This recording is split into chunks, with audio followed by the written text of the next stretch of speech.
Hello and welcome to the Board Game Barrage podcast. Neelan is trying to bore us with talks of tags and HTML and websites, but we're here to talk to you about board games. My name is Kellen, the Red Tank. This podcast is about board games, the latest hotness, and how to have fun with your friends even when you're losing. It's more boring when I'm not here, but luckily I am here and in the building.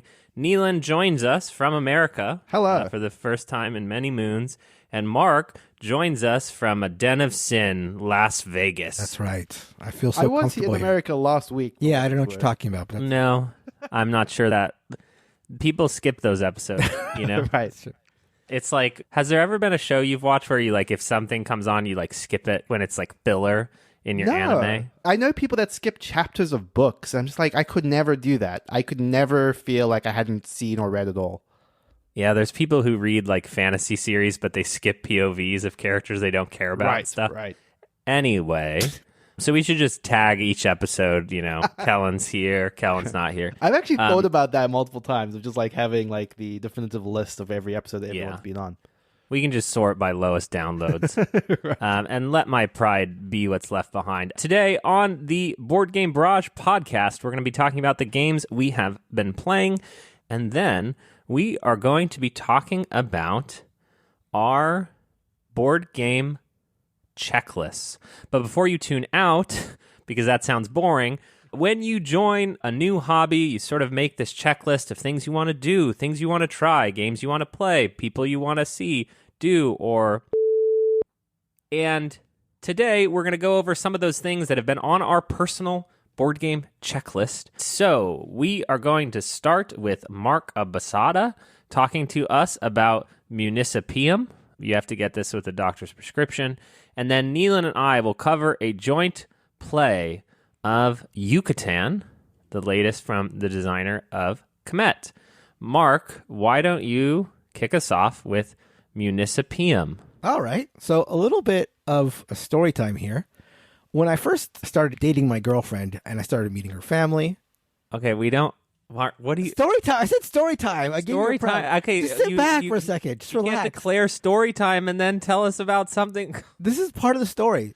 We don't care what you're drinking right now, Mark. So anyway, started meeting her family.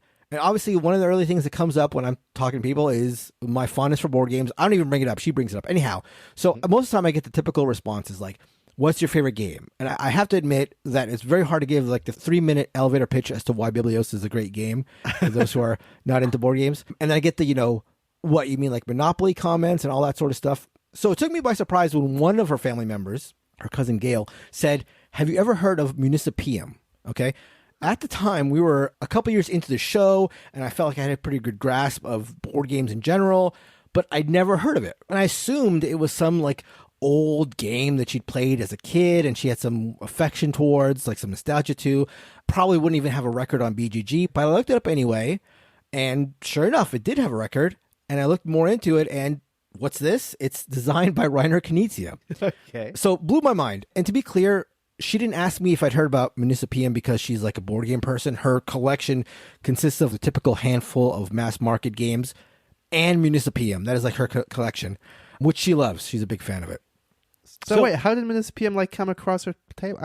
I think she got it as like some like weird birthday gift or something. She just somehow fell into playing it and loved it. It's just like, yeah, it's just a very interesting, weird thing. So I had to get my hands on it and try it out, which I did immediately, which was a few years ago.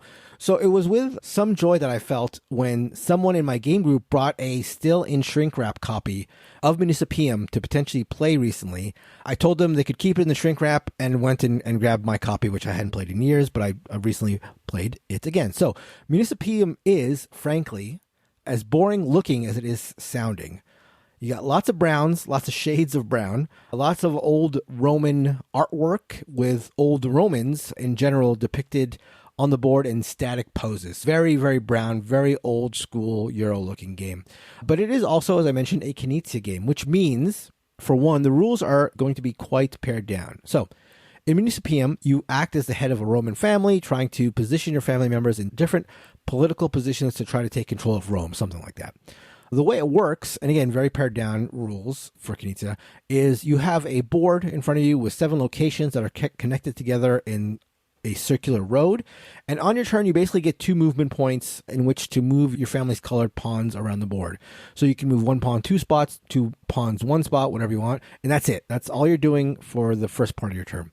You're doing this for a really simple area control at each of the locations for what comes next in your turn. Because after you move your pawns, you have a choice, which is either to draw a card off this shared stack, a shared stack of cards between all the players, or play one of 3 powerful cards that you have in front of you that only are accessible to you, but are one-time use and then are discarded from the game. So 2 movement points, and then either play a shared card from the stack or play one of your own 3 cards that are going to be discarded if you use them. I'll get into what those cards do in a little more detail later, but basically, you're trying to have area control when these spots resolve, because whoever leads at a location when the resolution trigger gets 2 meeples, which, to be clear, are not the same as your pawns that you're moving around. These are like sort of like a currency. It's what you're going after, these meeples.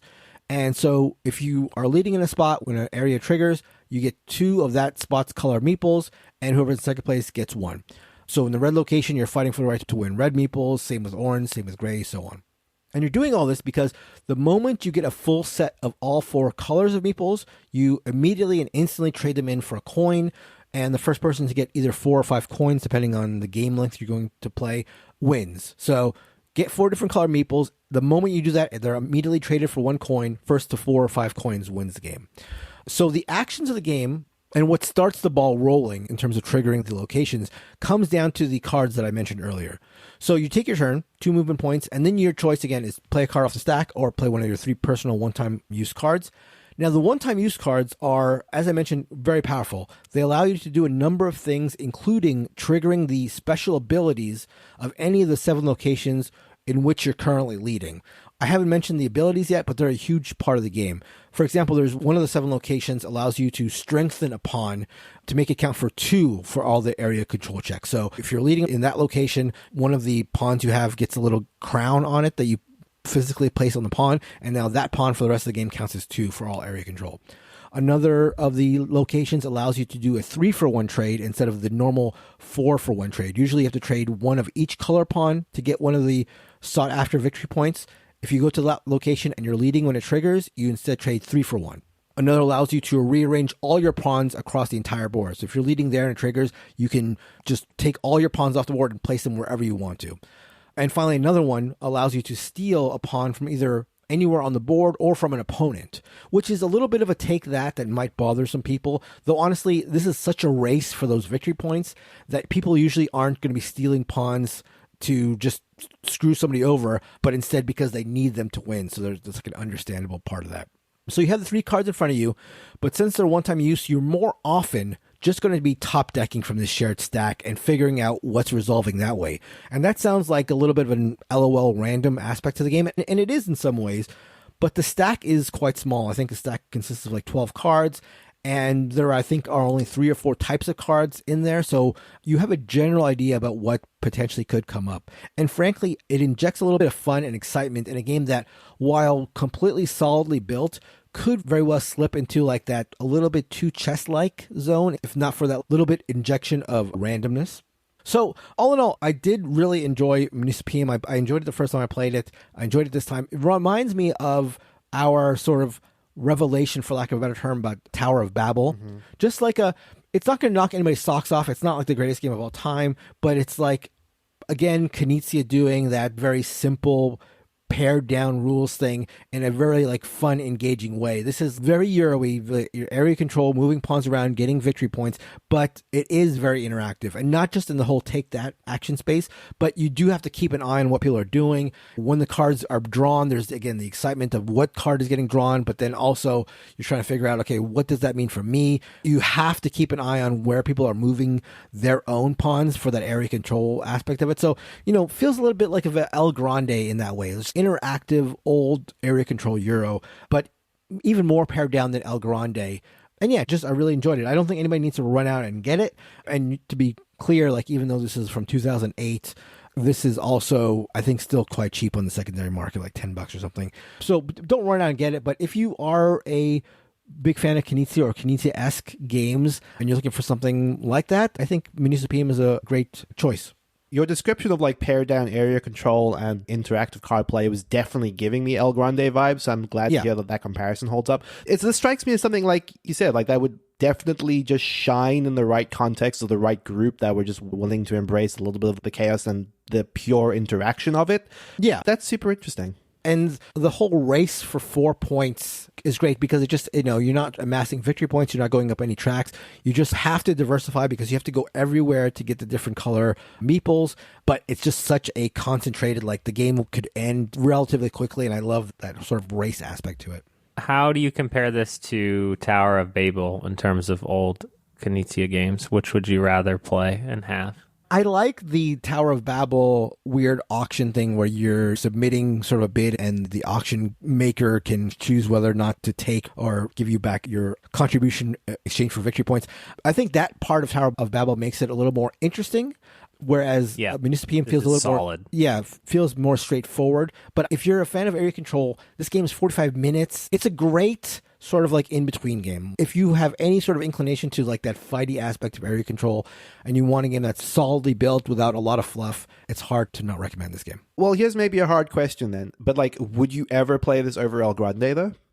Yeah, definitely. Okay. I think El Grande is a little bit more than this. This is like El Grande, you've got all the meeples, you've got all the cards. El Grande, I sort of feel like I have to be okay with like more of like a, although it's not epic, but it's just like a bigger experience. Yeah. And Municipium is like just 1 or 2 notches more pared down. Okay. So yeah, I just feel like El Grande is more of a meal and Municipium is more like a snack. It's like a real quick thing.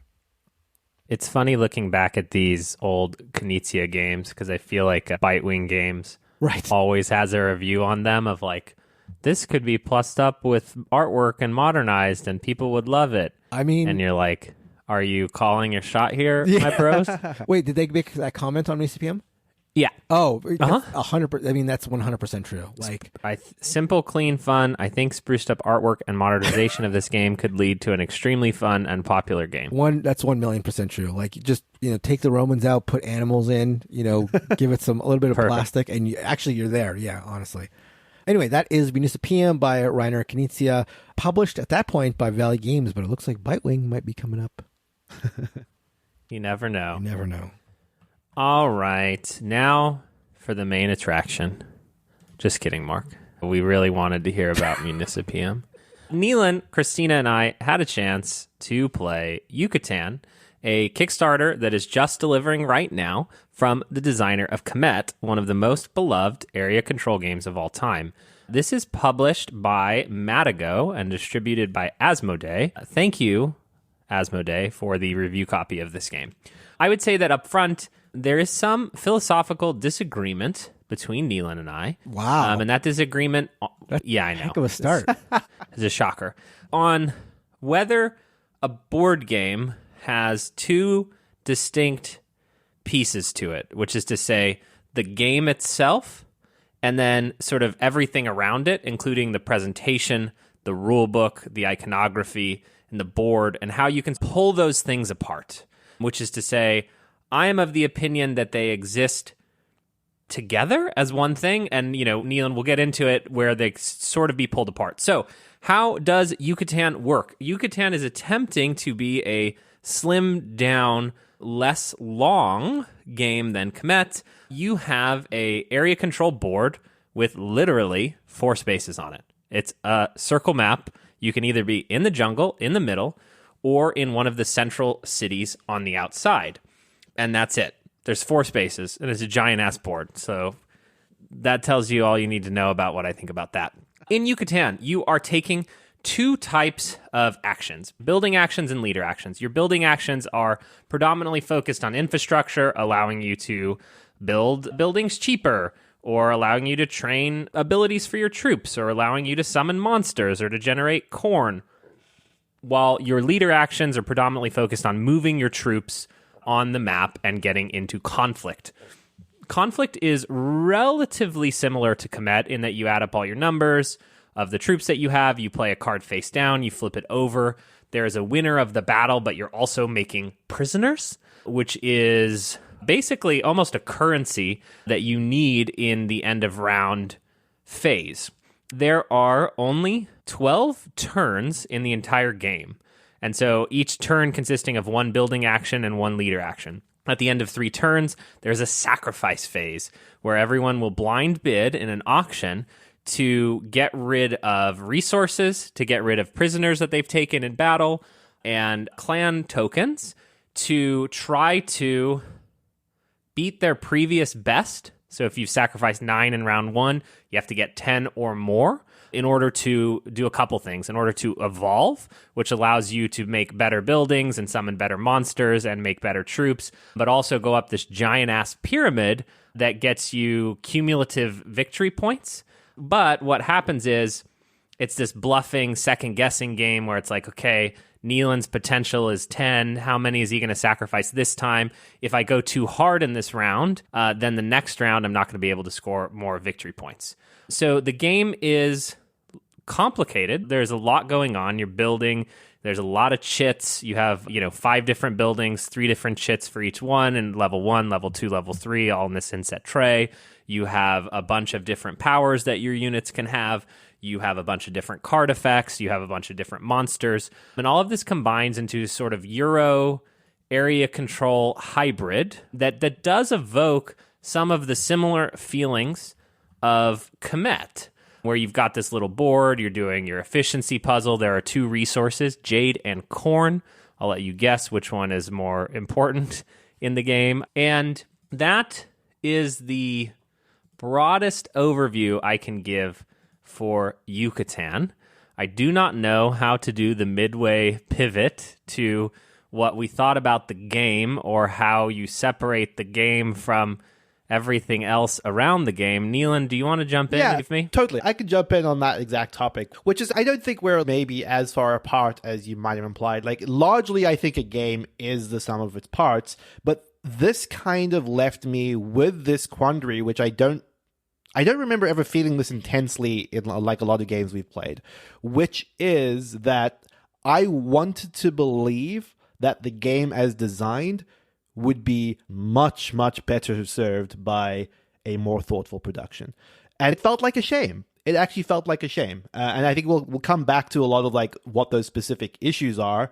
But I thought that the game as designed had a lot of very intriguing components. It did feel a little bit like, it had the stuff I like from Kemet, where you start off in relatively the same. There's a couple of variances that you choose at the start of the game, but you're building towards what your faction effectively is good at, right? Like, I might go down the path of building efficiency. I might go down the path of... Which he did. Which I did. I might go down the path of my troops being stronger, like the actual individual squads, or specific monsters like in Kemet that just make, like, supercharge your troops in interesting ways. And then you start to get a sense of like, okay, Christina has this ridiculous squadron that steals prisoners from you at every opportunity, and then Kellen has this crocodile that's eating people. Like, we all had these little fun injections of flavor into our factions that we sort of slowly evolved into. But it's all brought down by rules grit and production issues in the way that just kind of made it a really hard game to enjoy and parse, and that's frustrating. I think that, full stop, this is the worst rule book I've ever seen. It is obviously translated from, I assume, French. There are typos. There are, I believe, French words still in it in certain parts. I just want to read to you because I was trying to explain to Neelan how bad this was. So, Mark, right, there's building actions and leader actions, okay? And on your turn, you can take a leader action or a building action and then the other, right? Okay. You can do one of each Sure. turn. I'm going to read you the paragraph that is explaining that, okay? The active player places one of their building action tokens in front of one of their buildings, or one of their leader action tokens on one of their leaders on their city board. Then they activate the chosen element. Then the active player places one of their building action tokens in front of one of their buildings, parentheses, if they first chose to activate a leader, or one of their leader action tokens on one of their leaders on the city board, parentheses, if they first chose to activate a building. Yeah. Then they activate the chosen element. Right. Feels like they could have been more elegantly written, for sure. I mean, it's insane. Yeah. No, I'm with you. Is there a sense that we're really early on in the production process of this game where the rulebook is going to be... This is the Kickstarter. No, this is the retail copy of the game. Oh, wow. Oh, really? Oh, no, yeah, this is the retail copy of the game. Oh, okay. Wow, I was like, Kellen's being a little harsh on a game that is like still in like the formative stages, but no, not at all. Okay. And on Discord yesterday, I'm like, help me parse this sentence. Yeah. Each time a player makes a prisoner, they take first and foremost a unit, comma, else the troop leader. And that's the worst part. Like, even in that first sentence, right, at least it's overly complicated, but you can get to what they're trying to say. The worst example of this, when we just kept reading sentences over and couldn't get to the heart of what the rule actually was. And that's aggravating. Make a prisoner has capital A on make a prisoner. The back of the rule book has a iconography example. Put back one prisoner, Dan's, in the supply. D-A-N-S. Put back one prisoner, Dan's, in the supply. That must suck if you're Dan playing the game. The iconography on the back of this doesn't contain all the iconography in the game. There are cards that have no iconography explanation. There's a separate player aid that doesn't have all the same symbols as the back of this book. Wow. There is a space on the evolution board that references a token that has icons on it that we've never seen, that I think is from the like prototype version of the game that made it into the board. Wow, that's unbelievable. The game...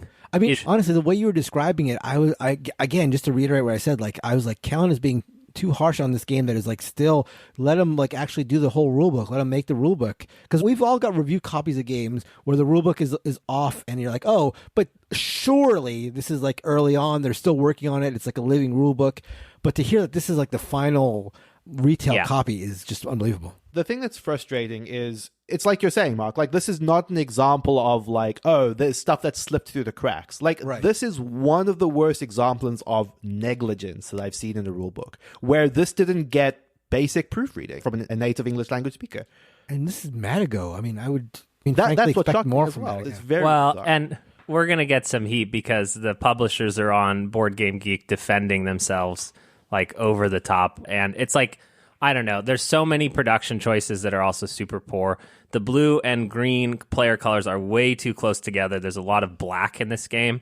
There's a giant-ass pyramid that's Kickstarter bling to, like, ascend up. Yeah. It's not necessary. I get why it exists. But in order to house it, the game had to include a separate box in the box. Yeah. It's an ultra-flimsy cardboard thing called pyramid storage that, like, doubles the size. So, like, if you assemble that, put it in the pyramid storage box, that box doesn't stay together. It's crap. Yeah. It's literal, and like you just have it next to your box of Yucatan. It's like there's so many little things, and the recessed player boards are nice, and the component trays are nice, showing you all your little upgrades, but it's like a huge pain in the ass. I probably spent 4 hours getting ready for this game between punching the components and trying to parse this rulebook and reading every rules thread on Board Game Geek, which also contains misunderstandings with the designers and publishers where it's not clear what you're supposed to do. There are still a couple of edge cases I think we're not super sure on, but I believe we played it all right. Yeah. I would say that overall, like, it's an interesting game. There are interesting things here if you really like area control. I did not personally enjoy the sacrifice step, which is that sort of auction. It reminded me a lot of Cthulhu Wars, where you have to sacrifice your action points in order to score extra victory points during the Doom phase, except more opaque and quite punishing. But it encouraged a lot of combat. You were fighting over and over and over again.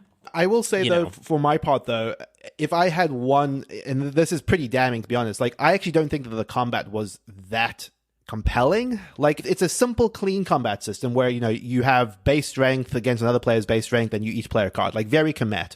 But I kind of felt like all of the combat had this sense that you almost knew what the outcome was going to be every time, because there wasn't that much, you know, like, Kemet does the smart thing of differentiating like casualties inflicted versus winning a combat, right? So there are different competing components to a combat. And this does some of that to some extent. Like taking prisoners is different from winning a combat.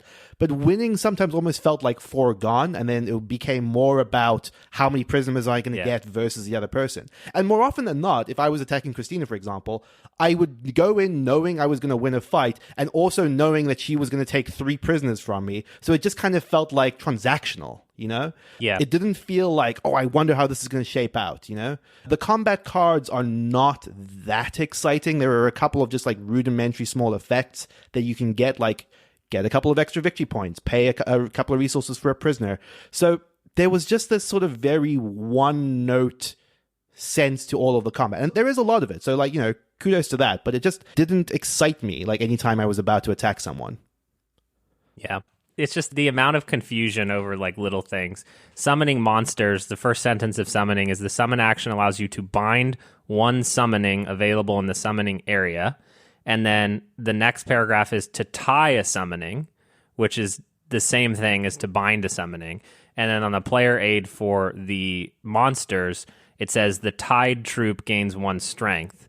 But tying in battle is a thing that happens. Right. So like some effects are when you win a battle, right, or you know, if you lose a battle. And so I'm like, the tied troop gains 1 strength. Like the does this Black Widow do? Right. And then Nealon's like, no, that's tying as in tied to the battle troop. And I'm like, no, that's summoning, bro. And I go in here and I'm like, you're binding 1 summoning. And he's like, no, you're tying a summoning, Kellen. And it's like, it's obscene. I can't even for a first-time Kickstarter company, I would rail on it. I would rag on it.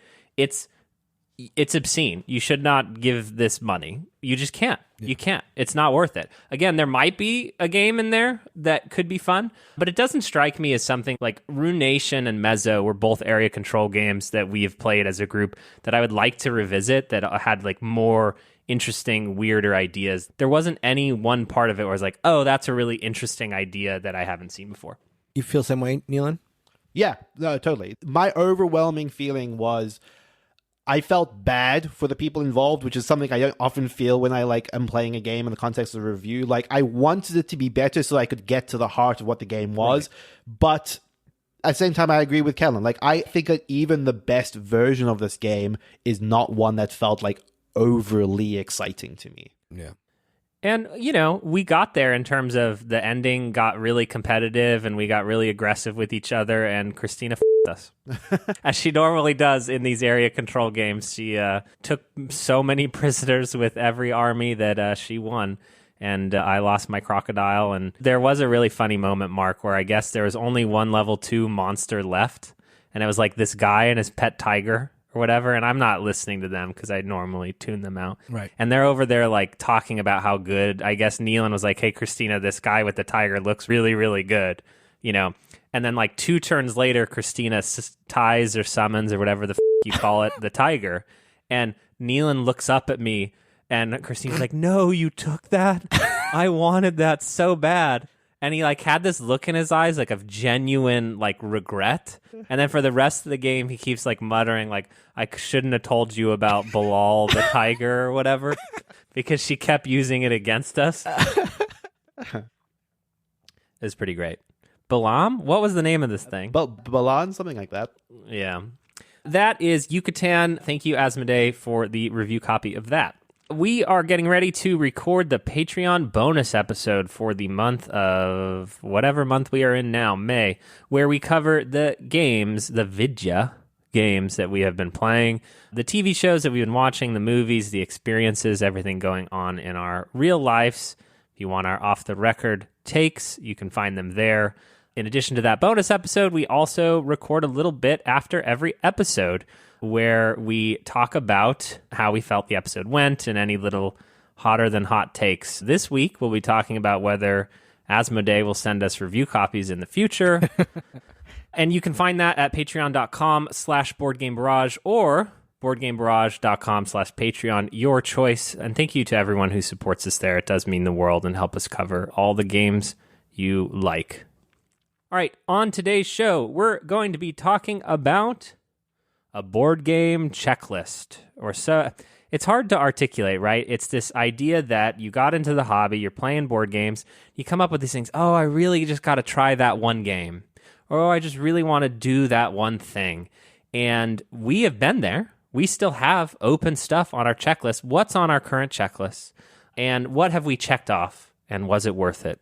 I have climbed many mountains in my life, and I'll tell you, none of them have been worth it. Minimal effort. Don't try. This topic was inspired by a note that we got in feedback from one of our patrons, Bear77. Thank you. We've morphed it a bit, but we took your clay and we formed it together, and we have this topic now that is really hard to explain in one sentence. Well, speaking of forming something from clay and presenting it to the public, instead of board game checklist, I feel like board game bucket list is sitting right there for us. Mark, I feel like... Do you think that you work in marketing? No, you're the marketing guy. You're our branding officer. Thank you so I feel like this is a slip up. Yeah. I feel like what's going on? Oh, yeah. Hey, guys, we want to talk about death this week. You think that plays, Mark? Do you understand anything? Board game bucket list does roll off the tongue. Bucket list. That's right. Fair enough. Who wants to start us off with something they got into the hobby? They're like, I want to do that thing. And then they did that thing. What a bad kickoff sentence. So, yeah, I'll start with something that Bear77 on our Discord alluded to in posing the question, which was on my board game checklist / bucket list, which was to play TI4. This is, I think, on a lot of people's board gaming list. What is TI4? TI4 is Twilight Imperium 4. Sorry. I can't wait to love come Twilight up with Inscription to be on someone's bucket list. Can you imagine what Twilight Inscription 4 is going to look like in 20 years?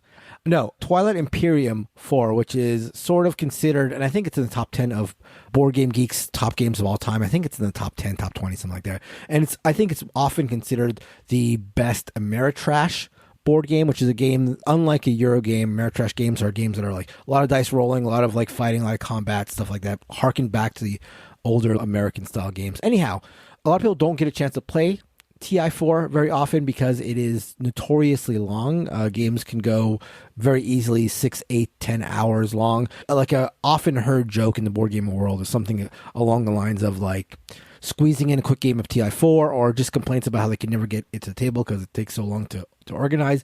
And I was that way for years and years and years. It wasn't until Ruel, who a lot of you may know from his R&R series videos, invited me to a game of TI4 at a local convention, local when I was back in Los Angeles, and I finally got a chance to play it. And so I got a chance to check that game off my list. And I think if we are suggesting games for people's board gaming bucket list, I think a game of TI4 is something I would recommend. I think I would recommend it as a like play it once sort of thing. As with I think everything that we're going to mention here, I don't think this is something that everybody needs to do to feel like they're a true board gamer. Far from it. But, you know, the epic nature of TI4 makes it something that's fun to do once at the very least. Give it a shot, see what all the fuss is about. I think it's high regard. You know, the fact that it's in the top 20 on BGG is deserved. It's never going to be one of my top 100, top 200 games of all time. But, it is an experience. It is like a grand thing, and there's something to be said for that. So, yeah, TI4 was on my board game bucket list, and I think it should be on people's in general. Yeah, I had the same experience with this for a long time with TI specifically, and actually very distinctly in my brain, I can remember walking into board game stores in South Africa and seeing copies of TI3, and my brother and I just being like, oh my god, one day we will play this ridiculously expensive, over-the-top game. But it was kind of a one and done for me, I'm sad to say. Like, you know, my experience with TI3 was that it was too long and not really worth the squeeze, I suppose. But yeah, I do think that there is something so quintessentially unique about just like how ridiculously elaborate an experience it is. To your point, like walking into the store in South Africa and seeing it and thinking, oh my God, one day, you know, we've all played hundreds of games at this point, and I struggle to remember my first place of most games, but I do remember walking into that convention room to play TI4 the first time and seeing it on the table and thinking like, all right, here we go. Like, we're doing it now. This is happening, you know? Yeah, Twilight Imperium is a really interesting one. It's interesting to call it Ameritrash because it certainly is, but like at least with the 3rd and 4th edition, they really blend some very Euro-esque elements onto it to try to make it a little more palatable. Though I do think, Mark, when this was on your board game bucket list, right, this must have been Twilight Imperium, like 1st edition. Right. I was actually I was with Christopher Peterson And he was talking about it, and that's when I added it to my list. He hadn't even done it yet, yeah. Yeah. This is almost like the white whale, the one game that you just have to try or whatever. I'm not sure that I have a game that fits into that, though I do remember finally getting Twilight Imperium played and feel like I checked something off, which is funny because there's not many games like that. Perhaps Diplomacy for me has felt similar to that, or one that I keep trying to sort of suggest to people that if you like negotiation, and I would say if you like negotiation, you should play Diplomacy before you should play Twilight Imperium. Sure. Full stop. 100%. But like the crossover between like board gamers who would like Twilight Imperium and board gamers who would like Diplomacy probably favors Twilight Imperium over Diplomacy. Oh, I think there's no doubt about that. Yeah. More board game mechanisms to get in the way of my shouting. But to your point, I think Diplomacy would be on that list for me too. I can remember forever thinking like I've got to play Diplomacy at least once, and finally getting it checked off the list. Yeah, I think that similar in category to that, but maybe not as narrow. I often feel or have the want to have played notable or landmark games from a series of designers. So I can think off the top of my head, it's like Rosenberg, Martin Wallace, Mr. Lacerda. They're just like designers where I want to make sure that even if I personally am not like into their style of games or love them, that I've touched and tried each one of them to like get a sense for what they are, and then you discover like, oh, I really like Martin Wallace. Or at one point, for instance, every Uwe Rosenberg game, I was like, I have to play that. I'm now like way out of that circle. And I think Mr. Lacerda is a good example of one that I have failed in my duty to sort of have tried. I have played Escape Plan, but that's sort of like the bastard stepchild. It's like, I don't know, we need a good metaphor. It's like going to food truck instead of their restaurant or something, and then saying that you love their food or that you hate their food. Or maybe even worse than that. It's like being a fan of this show and thinking Callan is your favorite host sort of thing. Wow. I think leave the comedy to me, I did have to do a presentation at work for a couple thousand people, 1,000 people this past week. Multiple people reached out in Slack afterward, said I should be a stand-up comedian, that I had great timing. I'm not joking. No, I believe it. I believe it. Though in a corporate environment, everyone is sort of high-fiving everyone, so you have to take it with a grain of salt. Yeah, not to like reopen this discussion from last week, but I had this thinking about Sid Sackson as we were talking about it, where like Sid Sackson is a designer who I know you have a lot of love for. I know a lot of people who have a lot of love for his games, but I just have not had that much exposure to, and it kind of just felt like I haven't done my due diligence by having played enough of his games. So that's kind of where I had the exact same thought of like, I just need to go further down this road with some of these like more legendary designers. Yeah, Sid Sackson not being on the Mount Rushmore, you guys are idiots. Hey, it was there. He was right there in the contention. And I even acknowledged that if you had been on the episode, he probably would have made it. Yeah, with the hindsight of reading everyone's comments on who should be there, I now have the perfect opinion. Yeah. I have the crowdsourced perfect opinion on who should be on Mount Rushmore. With where we ended up on that. I don't know where we ended up on that because I wouldn't listen to an episode of course, the I would show. Expect you to. If we're sort of talking about stuff in the same vein, like the experience for me that I think has been the most rewarding one that I've wanted to explore for a long time is that of hosting games of Blood on the Clocktower. So in my engagement with a hobby has largely been for the duration of going to game nights, occasionally teaching a game or having a game or hosting like a game at my place. But I've always sort of had the thought in the back of my head of like, if there was an experience or a game that I would want to host and MC, as it were. And Blood on the Clocktower kind of has become that for me, where I'm very genuinely excited about the opportunity to be the storyteller in that game. It's a game that obviously just by virtue of its production, I was anticipating for a long time. So it definitely just felt like this checklist item that I couldn't wait to get to. And I'm very happy to say that it's kind of lived up to that experience of like really thoroughly enjoying it being a thing that I can bring to other people.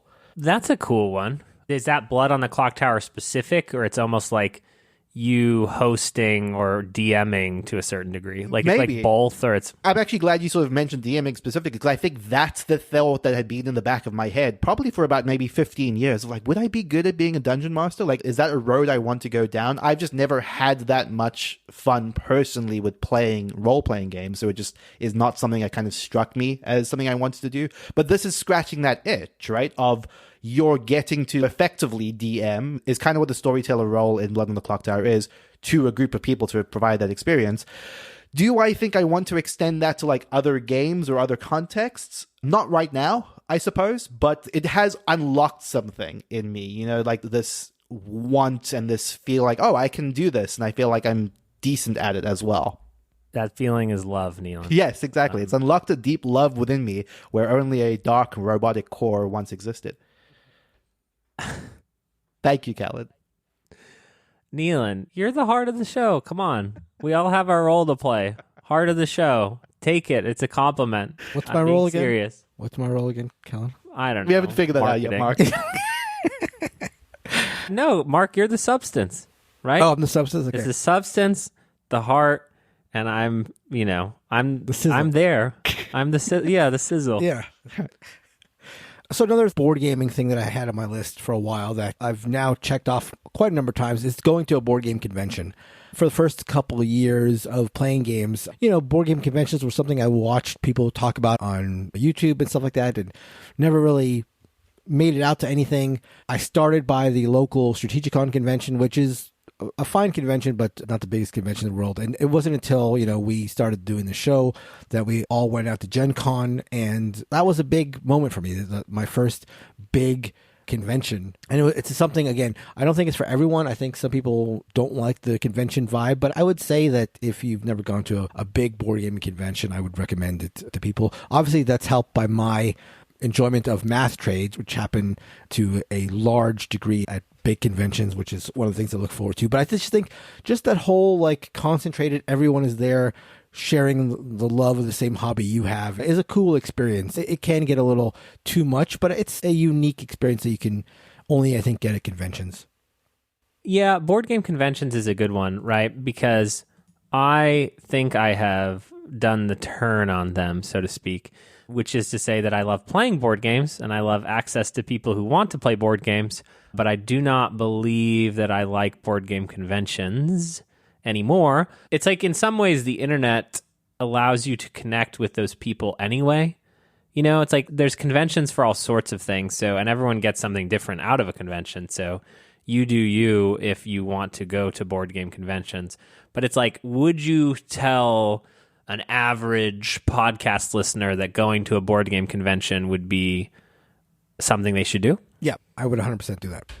I would 100% say that they should do it once. I mean, you know yourself better than anyone else, and if a convention is inherently something that you are not going to like, then sure, this is not for you. But I think if you've never gone to one and you're on the fence, like, oh, I don't know if it's going to be for me or whatever, I would say go for it, because it's a very charged atmosphere. It's a very like intense, and not intense in the pejorative sense, but it's just like hey, you turn your head, everyone there is there to enjoy board games.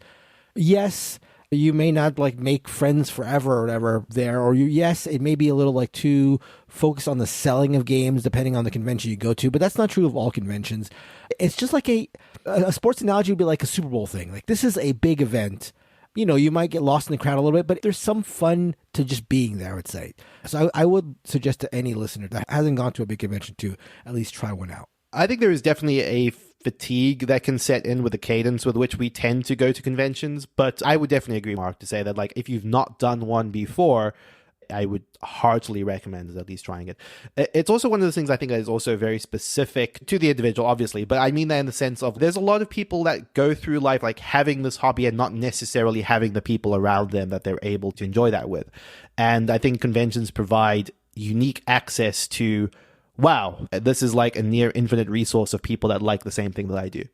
Yeah, I think that board game conventions, and this is my not evolved as in better than, but where I feel now, board game conventions are trying to emulate the feeling of getting your friends together in a cabin for a weekend, and it comes up short for me of living up to that feeling Like when we go and just have, 8, 9, 10 people and just hang out in a cabin for 4 or 5 days. And maybe that speaks more to what I want to get out of a convention than what a convention is. But for me and my house, I would rather do that and have some convention fatigue, as Neelan has coined TM. We now own that phrase. I will also say that, that has become, I think, my favorite part of conventions. For example, when we do Dice Tower West, I would rather spend the entire time at Mark's place with people coming to us and like having a smaller crowd of people that we're only able to get access to because they're all there in town for that convention. Like, it's almost like I appreciate conventions now for what they allow us to do rather than like actually the floor space themselves. Sure. A quick offshoot, I think, to that is another thing that was on my list, another thing I would recommend, although there's a little more of a caveat to this, is going to a board game meetup. That's another thing I would recommend. This is a little more difficult to recommend because they can be awkward for a number of reasons. This is a more intimate environment, so, if you're a little shy or if you're a little more introverted, it can be daunting, and I felt that myself, especially if you get to a new board game meetup and the people are already starting to play a game and you don't know what to do with yourself for a little while. That can be a sort of nerve-wracking experience. But I would say, like, if you haven't done this and you're interested in meeting people who are into board gaming, go to a site like Meetup or something like that, or Facebook or whatever, and try to find a well-established gaming night and see if they're not looking for more people. Usually board game meetups, even well-established ones, are always looking for more folks. And I think that is a way to like create your own board gaming group. I mean, there is no better example in my life than this podcast, considering that's exactly how this podcast formed. When I first joined the Dean's Meetup, which is where we all met, I had been going to 3 or 4 different meetups at the same time, different established meetups around the city. And I met some of my best friends, obviously, again, case in point here, but like this is a place where you can actually foster, unlike a convention, you can actually foster a more sustained long-term friendship, given a lot of variables that may or may not be in your control. But like it is a source of like established game groups, and not only established game groups, but like true friendships and stuff like that. So it can be daunting, can be nerve-wracking, but I would say if you haven't done it, give it a shot. I think it can be beneficial.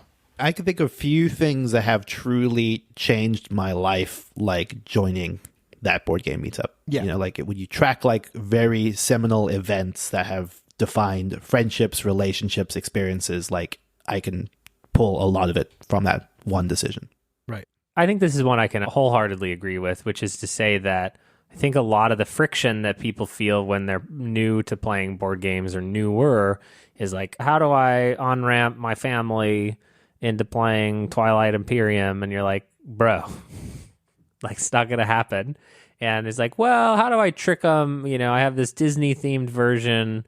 We're going to get them to play Lorcana, then we're going to be playing Magic the Gathering, and it's like, whoa, just go to a meetup. It's like you find the people who are into the thing that you're into and you're going to have a good time, which is our maxim that we've always espoused, which is like make friends out of people who like board games and not try to make your friends into board gamers. Yeah, totally agree.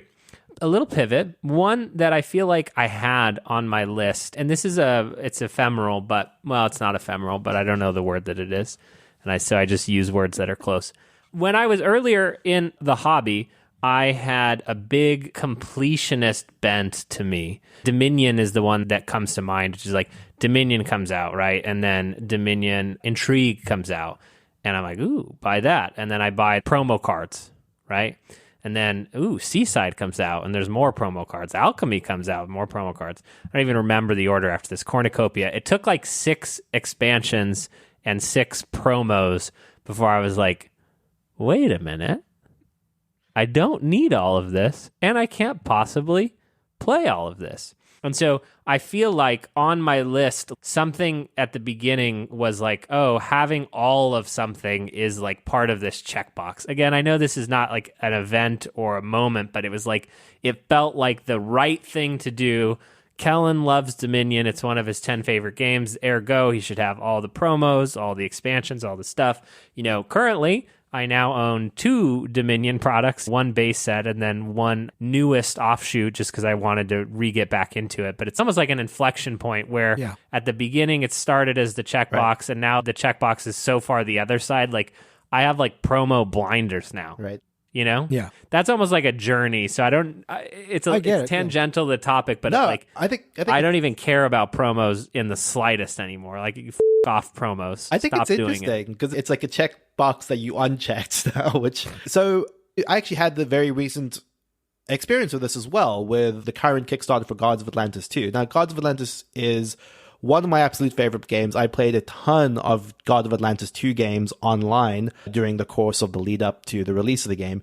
And this new Kickstarter like adds hero packs to it. And I kind of came to the realization that like I don't know that I have the space in my life for physical Gods of Atlantis 2 to that extent anymore, that I need more than the heroes that came in that first edition Kickstarter. Like, I will just never get to that point playing it physically because that's just not my primary avenue to play it, despite it being a game I love. I had the same impulse to feel like, oh, if I love a game, I must have all of it. But it's just become less and less important for me as time's gone on.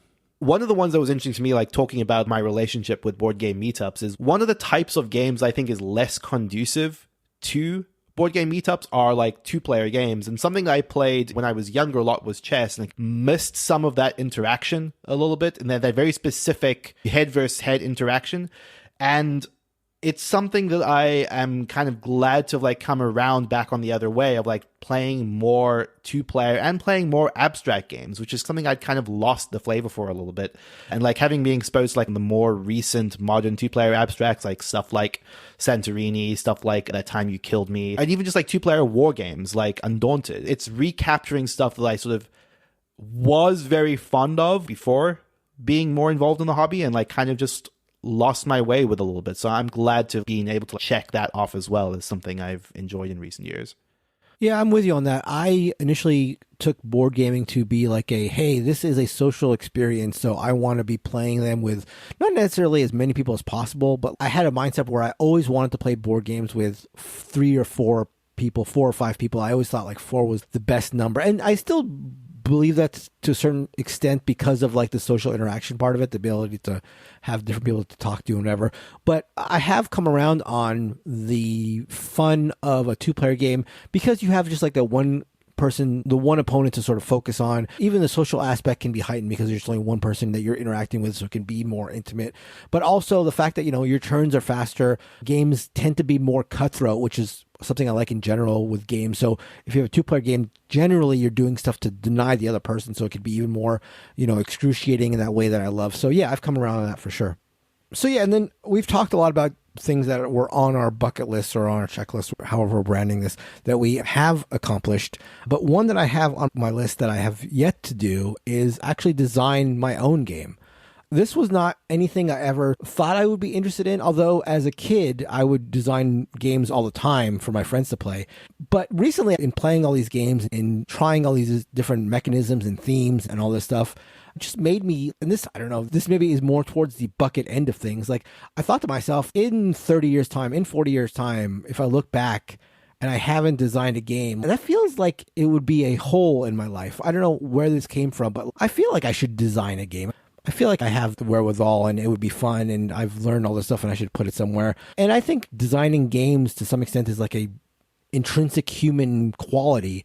So yeah, I find myself more and more thinking about that recently. Is that on your all list? It definitely has been for me. I mean, there have been, Kel and I have like toyed with this in the past where this predates the podcast, where we were like, at some point had a weekly meet to like try design a game, and it didn't really pan out.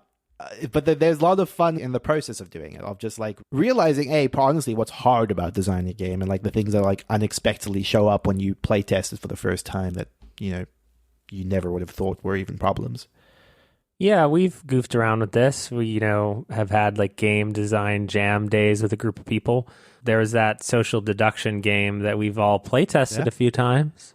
Codename Are You My Teammate? AKA Inner Circle. Super fun, but it's like I'm the perfectionist where it annoys me. It's like I know there are things that could be better, but I don't know how to make it better, you know?